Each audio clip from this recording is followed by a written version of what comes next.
আসসালামু আলাইকুম বন্ধুরা, কেমন আছেন আপনারা সবাই? আশা করি প্রত্যেকে অনেক ভালো আছেন। তো আজকে আমি সেই শহরের ব্যস্ত জীবন ছেড়ে আমার গ্রামের সেই প্রকৃতিময় খুব সুন্দর লীলাভূমির গ্রামে এক নীরবতার যে রাস্তা আছে সেখানে এসেছি এবং গ্রামগঞ্জের যে সৌন্দর্য সেগুলো আপনাদেরকে দেখাবো। এই বিকেলের স্নিগ্ধ বাতাসে মাটির শুদ্ধ গন্ধ আর পাখির কলতানের মনটা একেবারে জুড়িয়ে যায়। চলুন আজ আমার সাথে এই পথ ধরে কিছুক্ষণ হাঁটা যাক আর দেখে নেওয়া যাক এই পথে আমাদের জন্য কি কি সৌন্দর্য অপেক্ষা করছে। বিকেলের এই মনোমুগ্ধকর পরিবেশে আমি বেরিয়ে পড়েছিলাম। আকাশটা ছিল বেশ মেঘলা, বৃষ্টি আসবে আসবে ভাব। তো সেই সময় আমি বেরিয়ে পড়েছিলাম বিকেলে আমার পুরো গ্রামটা ঘুরে দেখার জন্য এবং আপনাদেরকে দেখানোর জন্য। আর আমাদের গ্রামের মধ্য দিয়ে চলে গিয়েছে একটি মিটার গেজ রেল লাইন, যা ব্রিটিশ আমলে তৈরি হয়েছিল। তো একটি গ্রামে আশপাশে রাস্তা থাকা এবং রেল লাইন একসাথে থাকা এটি খুবই সৌভাগ্যের ব্যাপার। এই জন্য বললাম, কারণ 64টি ডিস্ট্রিক্টে আপনি সব ডিস্ট্রিক্ট থেকে কিন্তু এই রেলের সুবিধা পাবেন না, কারণ সব জায়গায় রেল লাইন খুব একটা নেই বললেই চলে। আর সেটি আমাদের জেলায় তো আছে, এমনকি গ্রামের মধ্য দিয়েও চলে গিয়েছে।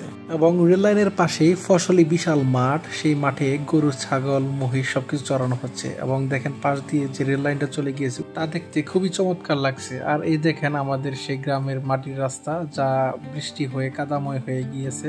এটাই হচ্ছে বাস্তবতা। তবে আমাদের গ্রামগঞ্জের কাঁচা রাস্তা, ইটের রাস্তা এবং পাকা রাস্তা সবকিছুই বিদ্যমান আছে। আর কাঁচা রাস্তাটি হচ্ছে গ্রামীণ মানুষের জীবনের আবেগ, কারণ যে গ্রামে কোনো কাঁচা রাস্তা নেই সেই গ্রামের কোনো পরিপূর্ণতাও নেই। একটু সামনে যেতে দেখতে পেলাম যে ফসলি জমিগুলোতে প্রচুর পরিমাণে ঘাস জন্মেছিল, সেগুলোকে হাল চাষ করা হচ্ছে। অর্থাৎ ফসলের সময় হয়ে গিয়েছে, তাই জমির উর্বরতা বৃদ্ধি করার জন্য সেই ঘাসের উপরেই হাল চাষ করা হচ্ছে।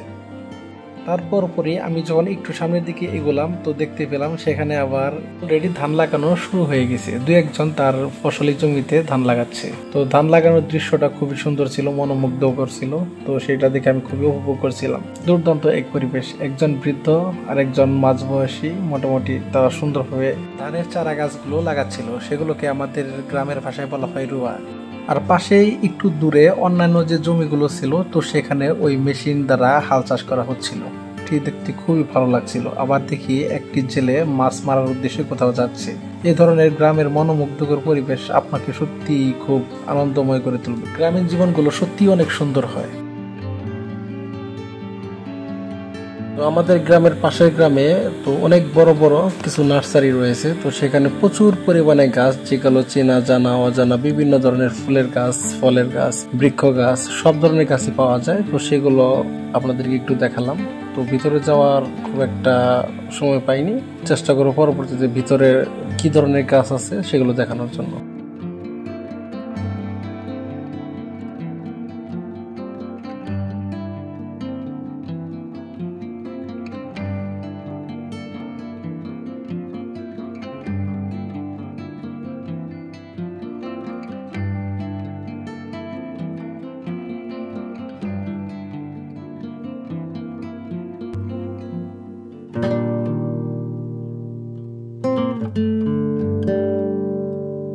আমাদের গ্রামের পাশ দিয়ে আবার একটি নদীও বয়ে গিয়েছে। এটি হচ্ছে যমুনা নদীর একটি শাখা। তো এটাও বেশ বড় ছিল। তো এখানে আমরা একটু ঘুরতে গেলাম। তো সেখানে প্রায় ভালোই উপভোগ করছিলাম। পানি একটু বেড়েছে, শুনেছিলাম একটু কমেছিল, আবার পানি বৃদ্ধি পেয়েছে। তো সেখান দিয়ে আর কি প্রচুর নৌকা চলাচল করে। অনেকগুলো নৌকা অনেকভাবে যায়, কেউ খেয়ার নিয়ে যাচ্ছে, আবার কেউ বালু নিয়ে যাচ্ছে, মানে বিভিন্ন নৌকা বিভিন্ন জিনিস টানতেছে আর কি। তো এই ধরনের দৃশ্য দেখতে পেলাম।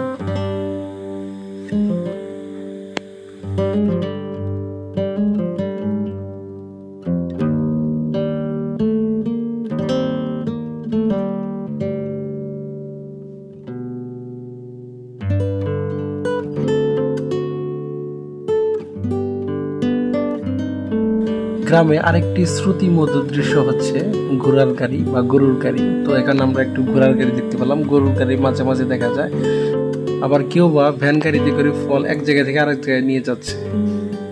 এই হচ্ছে গ্রামের সুন্দর লীলা খেলা।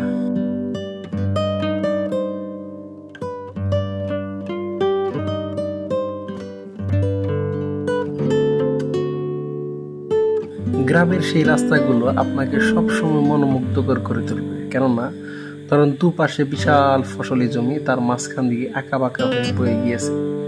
এখান দিয়ে আপনি হেঁটে চলেন বা বাইক দিয়ে চলেন, সাইকেল দিয়ে চলেন, যেটা দিয়ে যান না কেন আপনার খুবই ভালো লাগবে।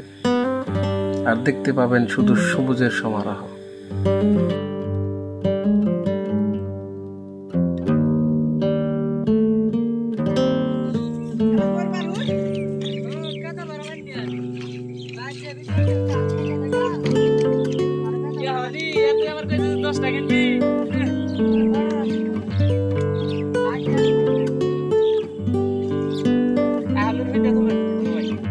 নদীর মধ্য থেকে ফসলি জমির মাঠের মধ্যে ঢুকে পড়েছে একটি চিকন সরু খাল, তার মধ্যে রয়েছে একটি ডিঙ্গি নৌকা।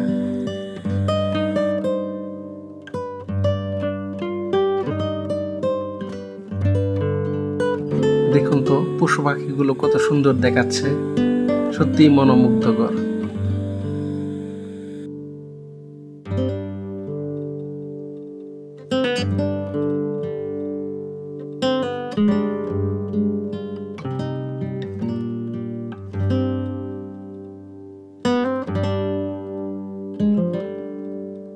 সকল গৃহপালিত পশুর মধ্যে হাঁস সত্যি একটি দারুণ প্রাণী, যা দেখলে খুবই ভালো লাগে।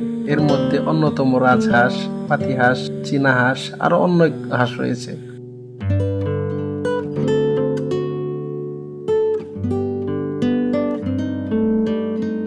বাংলাদেশের অর্থকারী ফসল হচ্ছে পাট, আর পাটেরই একটি অংশ বিশেষ সেগুলো হচ্ছে শোলা, যা গ্রামের প্রতিটি বসত বাড়িতে এগুলো ব্যবহৃত হয় চুলাতে আগুন জ্বালানোর কাজে। এগুলো দিয়ে রান্না করার সময় প্রথমে আগুন জ্বালানো হয়, আর পাট এইভাবে কেটে পানিতে জাগ দিয়ে রাখা হয়। যখন এগুলো পচে যায়, অর্থাৎ যখন 1 থেকে 1.5 মাস পর এগুলো জাগ হয়ে যায়, তো এগুলোকে ধুয়ে এখান থেকে পাট সংগ্রহ করা হয়, আর ভিতরে যে দেহ অর্থাৎ শোলা পড়ে থাকে সেগুলোকে খড়ির কাজে ব্যবহার করা হয়।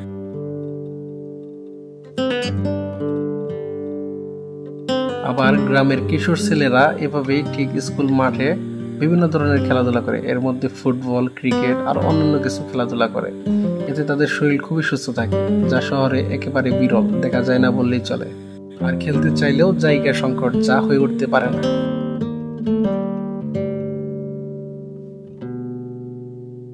তো বন্ধুরা, যারা শেষ পর্যন্ত ভিডিওটি দেখলেন তাদেরকে অসংখ্য ধন্যবাদ। আবারও দেখা হবে নতুন কোনো ভিডিওতে। যদি এই ধরনের ভিডিও আরো পেতে চান তাহলে আমাদের চ্যানেলটিকে অবশ্যই সাবস্ক্রাইব করবেন এবং ভিডিওটি আপনার বন্ধুদের মাঝে শেয়ার করতে পারেন। ধন্যবাদ সবাইকে। সবাই ভালো থাকবেন, সুস্থ থাকবেন। আল্লাহ হাফেজ।